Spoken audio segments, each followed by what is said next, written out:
The first example he gave them, he said, you know, a servant of God is like a steward and his master.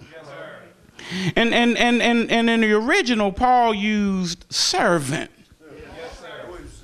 Yes, he wasn't using assistant. He wasn't using one of those titles that no, he used the lowest form that he could come up with.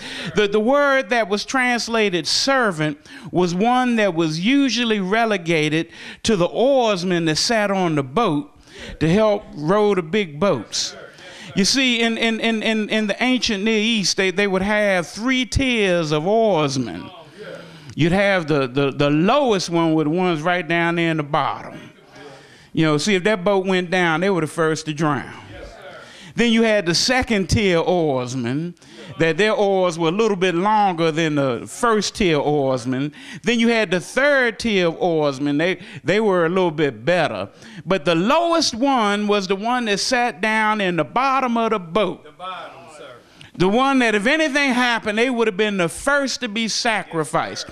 Yes, Paul said that's what I am. I am a servant.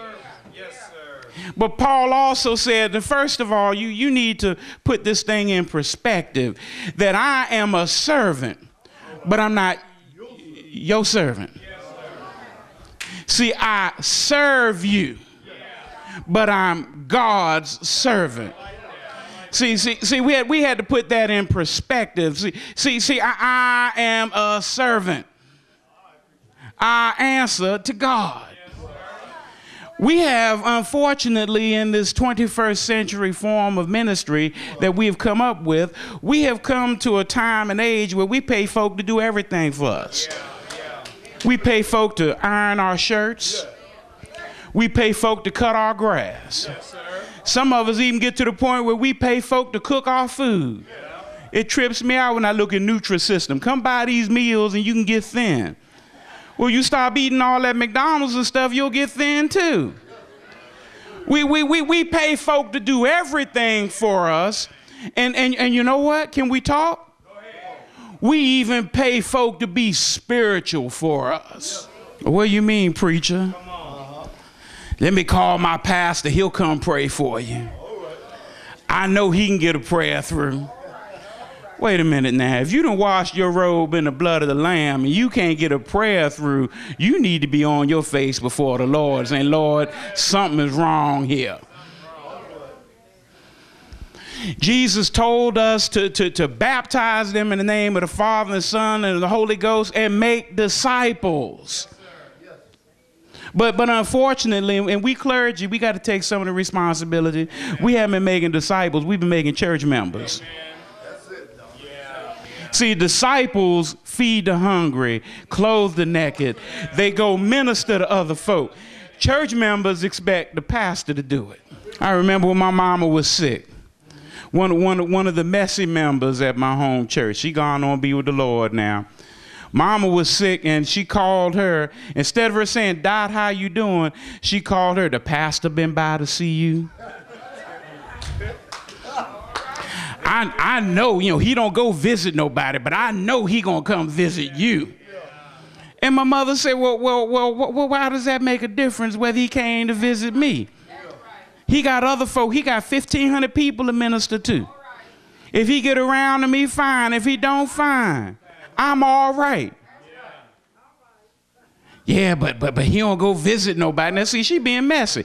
Did you go? See, you see, Paul had to put this thing in perspective. He said, wait a minute, we need to stop judging other folks' servants. Because, see, you may look at me and think, oh, Reverend Jones, all right, oh, he got it all together. Oh, he's just so nice. He's so wonderful. Yeah, talk to my family. They tell you about the other side. And the flip side of that thing go, too. Folk talk about he don't never go visit nobody. He don't do this. He don't do that. You don't know what the pastor does that you don't know about. You don't know how many hours he spends travailing in prayer on your behalf. Don't judge. You don't know all the story. You only see bits and pieces. And you ain't supposed to know all the story. When the time comes, the Lord going to let you know what you need to know. And then the bottom line, at the end of the day, we're going to realize that God gets all the glory anyway. The other thing Paul had to let them know, and don't go around boasting because you've been gifted. You know, I had the gift of healing. Oh, well, I had the gift of prophecy. Well, I had the word of knowledge. Those are gifts given by the Spirit for the edification of the body, not for lifting you up. I can imagine, I wasn't there. This Reverend Jones' spiritual imagination. I can imagine some of these folks were so bold that they were getting cards printed up. Yeah. Brother so-and-so, I have the gift of knowledge. They were just so proud of themselves. Oh, if you want me to come speak a word, you invite me to your church. Now, I hope ain't nobody in here done no mess like that. Because if you are, stop. You see, a servant is accountable to his master and not to everybody else. Though he may be assigned to serve others, but he is accountable to the master. Paul said, wait a minute, let me give a little more clarity. You know, that yes, this relationship is like a servant and a master. He said, but also we need to talk about an apostle and an apostle's suffering. You see, there were some folks that challenged Paul's apostolic authority because he ain't had nothing. Well, sir. Doesn't that sound familiar? Sir. He must not be a good preacher. He ain't got a church. Sir. Or can we talk?